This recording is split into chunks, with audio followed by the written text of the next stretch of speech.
Director of the Budget Office. I'm also So as soon as she's done, I budget start. spokesperson. You guys can ask me questions, or I can just start.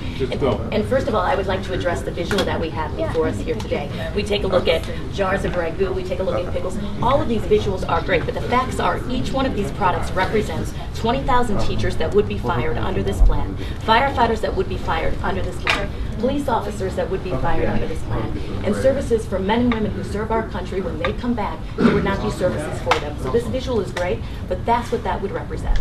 First of all, it's great to have Kelly Kraft, Governor Quinn's spokesman, join our press conference that we held today with House Republican leader Tom Cross and with Senate Republican leader Chris Radogno. We were there together with the Chicago Press Corps and later on a conference call with the Springfield Press Corps to discuss the one-year anniversary of the $7 billion tax hike. And Kelly took it upon herself to join us afterwards and make her own comments on behalf of the governor to our presentation today, and that's kind of fun. I look forward to making such a presentation following a governor's press conference coming up soon. The bottom line is what she just said there is what the governor has been doing all along, which is misrepresenting the truth. Of course, none of the cuts and the draconian things that she referred to would ever happen. If the tax hike was repealed, what we said today and what we've been saying all along is that the proper course is to reform spending. We need to reform spending with pensions. We need to reform spending with Medicaid. We need to reform spending top to bottom on every spending class. That's how you repeal the tax hike, still provide core government services to the people in need, and put money back in the taxpayers' wallets. And she, of course, has misrepresented it as they have been doing all along. Part of this plan, what is this plan? The plan that they talked about today to repeal the tax increase. And basically, repealing the tax increase, if they want to come to us with a Keep in mind that the governor, Speaker Madigan, and Senate President John Cullerton already have passed legislation that will repeal almost all of the tax increase. Remember, this tax increase is supposed to sunset in 2014.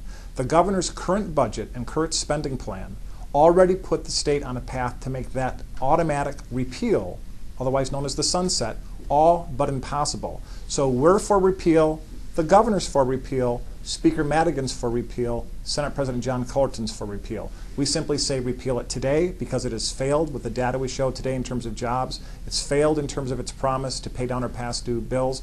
It's failed in terms of putting Illinois back on a path of economic growth and prosperity.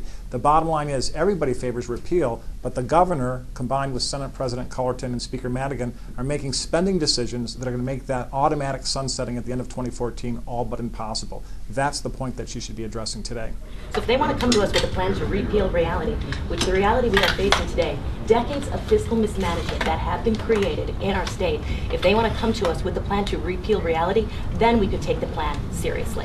Decades of fiscal mismanagement. She says that a couple of times during the course of this presentation. Decades of fiscal management.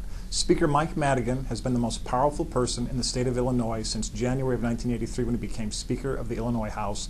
He served all but 2 years ever since. Decades of fiscal mismanagement. The Democrats have controlled the Senate for over 10 years. The Democrats have had the governor's house since January of 2003. Governor Quinn has been in office for 3 years, having taken office in January of 2009. The question is, what is the recent history? What is the long-term history? Who is accountable for making the policy decisions that have put us in this spot today? Decades or 3 years? There's one team that's making the wrong choices right now in terms of policy. Said they were ready to work with Madigan. He shows signs of getting together with agreement. For pension reform, are you referring to? Pension reform, Governor Quinn has taken major steps to reform pensions. We are saving taxpayers $200 billion because of the pension reforms that we have put in place. We want further pension reform. Of course, those costs are skyrocketing. In our budget today, they're about $5 billion to $6 billion. What the plan they're talking about, if we were to repeal that temporary tax increase, that would take us back to 1998 spending levels. Back in 1998, the pension cost was about $800 million. Today, it's $5 to $6 billion for pension costs. We need to do more for pensions, and Governor Quinn has been the strongest advocate to make that happen. Governor Quinn's spokesman likes to say that he's been an advocate for pension reform, that he's done a lot for pension reform. It's true that the General Assembly in 2010, signed by Governor Quinn, passed a very modest reform that reformed pensions for new employees going forward as of January 1st, 2011.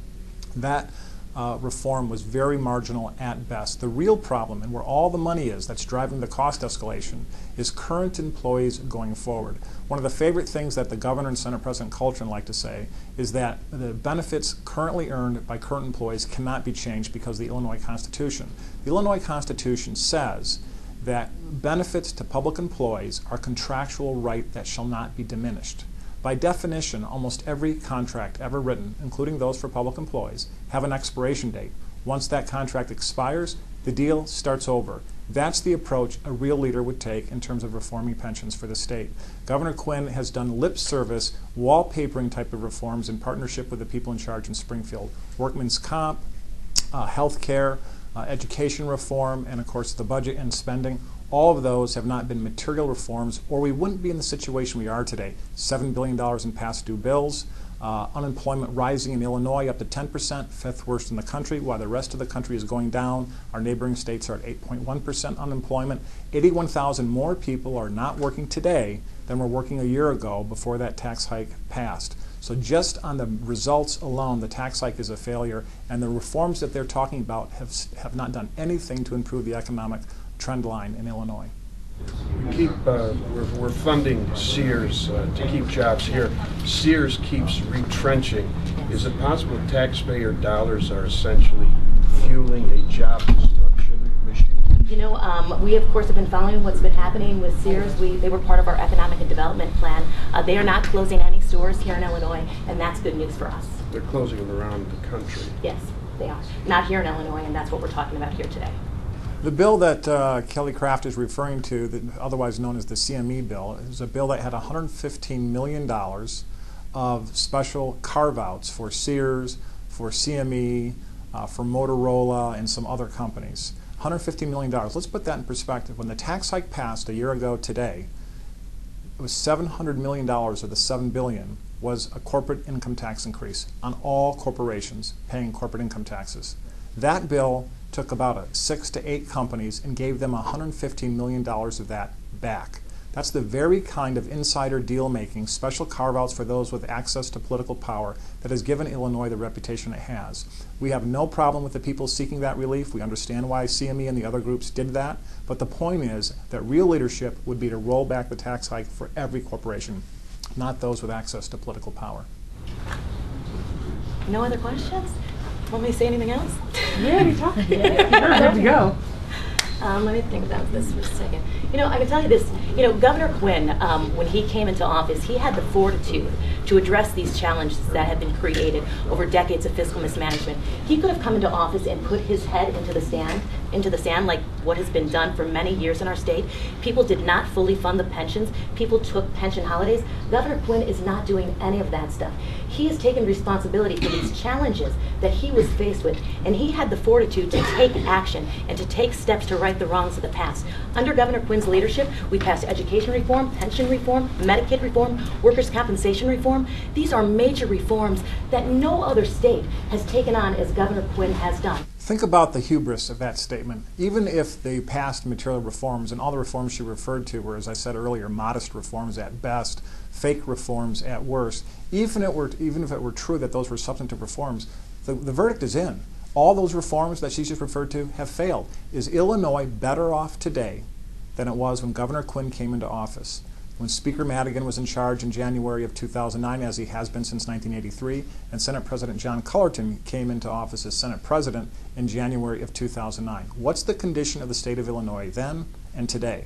The bottom line is Illinois' situation is worse, and the best illustration of that is that we have the fifth worst job climate and our unemployment rate in the entire country.